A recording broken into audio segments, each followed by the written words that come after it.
안녕하십니까. 한하운 문학관 TV를 진행하는 손흥섭 시인입니다.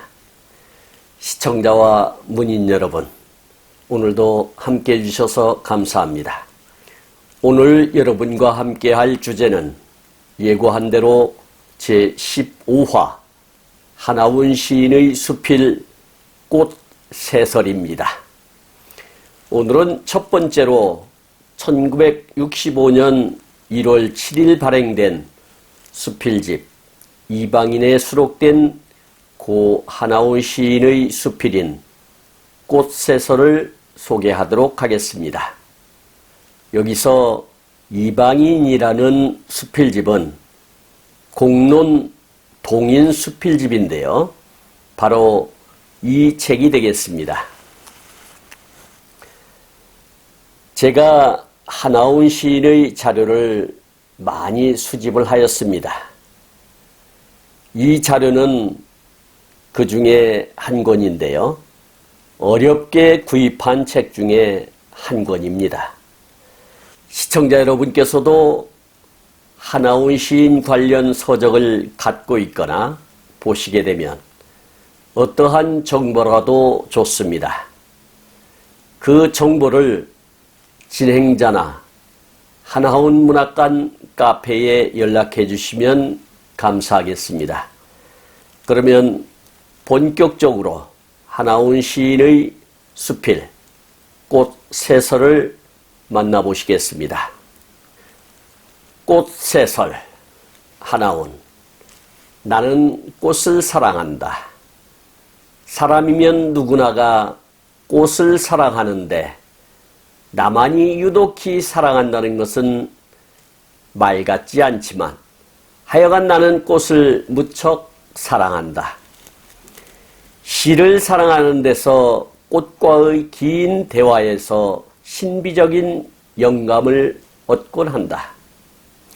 이른 봄 천연의 꽃인 할미꽃, 개나리꽃, 진달래꽃과 무동무화의 온실의 여러 꽃에 이르기까지 눈 붓게 피는 그녀들의 아리따움은 내가 살아있다는 것을 감각해 한다.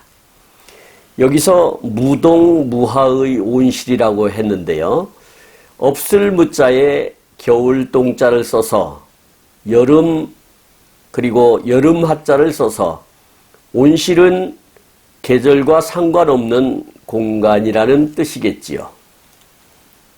꽃향기에 대하여 4월에 피는 꽃을 4월화라 하자면 이 4월화의 할미꽃, 개나리꽃, 진달래꽃은 향기가 없습니다.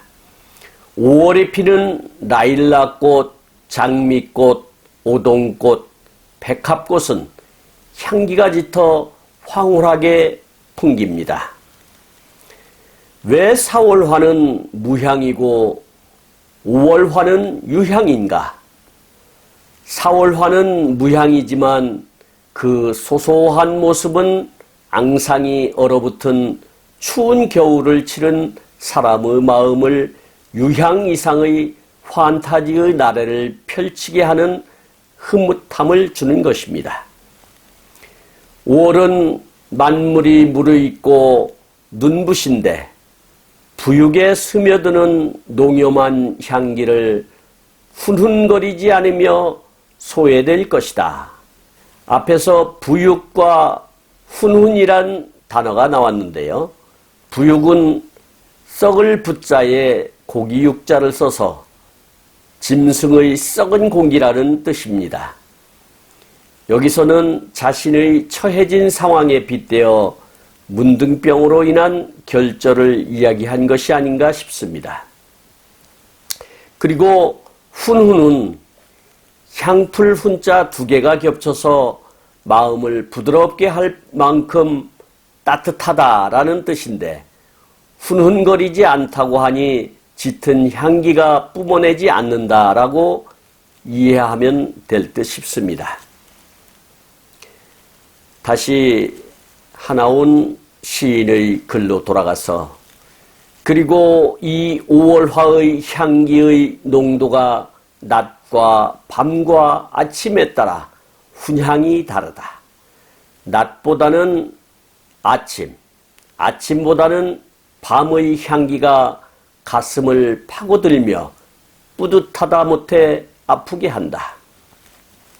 이와 같은 현상과 관련해서 7, 8월에 피는 밭꽃, 나팔꽃, 달맞이꽃, 합판꽃들이 한결같이 태양빛과 더불어 시들하다 해가 지면 싱싱하게 되살아 피는 것은 꽃잎이 연한 꽃들이 대기의 기압의 억눌림과 습도에 관계가 있는 것이 아닌가 하고 생각이 들곤 합니다. 만약 이런 꽃을 변화시키면 종일토록 꽃피게 될 것이 아닌가 하는 상상을 비약시켜 보기도 합니다. 그렇지 않으면 본질적으로 오는 식물의 생리적인 것인지 이 현상을 구명하자면 식물 생리학을 캐봐야 할 판이니 관상적 취미가 학구에의 탐구를 유혹하니 어쩔 수 없는 일이다. 나의 캐내는 습벽은 언젠가는 나를 미치게 한다. 이 대목에서 하나훈 시인의 세밀하고 치밀한 관찰력과 어떤 사물의 현상에 대하여 집요하게 파고드는 근성이 잘 나타나는 것 같습니다. 다시 하나훈 시인의 글로 돌아가겠습니다. 그리고 꽃빛깔의 현상은 나를 더욱 신비의 미로에 몰아넣는다. 우렁이 속 같은 빛깔의 신비, 빛깔의 생성이 천성적이라면 이야기는 그만이지만 사고의 지그자그는 엉뚱한 상상으로 비상한다. 꽃 빛깔은 옛날 신화시대의 사랑의 속삭임의 승화가 영이 되어 빛깔로 결정되었다는 우화를 나는 몽상해 보는 것이다. 붉은 빛깔은 붉은 사랑을, 파랑 빛깔은 파랑 사랑을, 노랑 빛깔은 노랑 사랑을, 흰 빛깔은 흰 사랑을, 분홍 사랑은 분홍 빛깔으로 물들여졌다고 아득히 먼 로맨틱한 꿈나라로 방황한다. 인생의 최고의 꽃이 시라 하면 식물의 최고의 시가 꽃이라 생각하면서 시시한 풍진 세상에 이렇게 어리디 어린 꿈이라도 먹고 사는 맥의 포만증으로 꽃 모르는 꽃 첩설을 남남거린다. 여기서 풍진 세상과 첩설과 남남이란 단어가 나오는데요.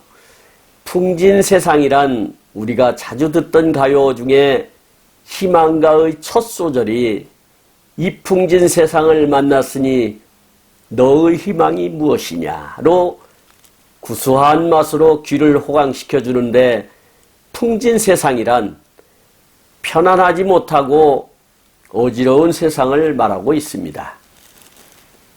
그리고 첩설은 제잘거릴 첩자와 혀 설자를 써서 제잘제잘 짓거린다라고 할 수 있는데요. 꽃 첩설이라고 했으니 여기서는 꽃이 살랑살랑 흔들리는 모습을 보고 여인들이 수다 떠는 모습으로 그렸나 봅니다.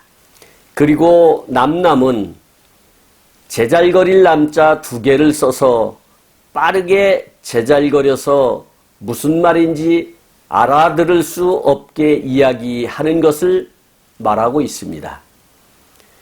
그러나 간혹은 우리가 밥을 먹을 때 냠냠거리고 먹는다고도 표현하기도 합니다. 다시 하나훈 시인의 글로 돌아가겠습니다. 너무 알기 때문에 말수가 많을 수도 있겠거니와 너무나 모른 탓으로 와명펀소의 부산을 떨기도 한데 바로 나의 꽃 이야기의 경우도 이런 것이 아닐까. 여기서 와명펀소라는 생소한 단어가 나왔습니다. 와명펀소란 개구리 와자에 울명자 그리고 떠들썩할 펀자에 근심스러울 소자를 써서 개구리가 시끄럽게 울부짖는다라는 뜻이 되겠습니다. 다시 말하면 아는 체를 많이 한다는 뜻으로 받아들이면 될 듯 싶습니다. 다시 하나훈 시인의 글로 돌아가겠습니다.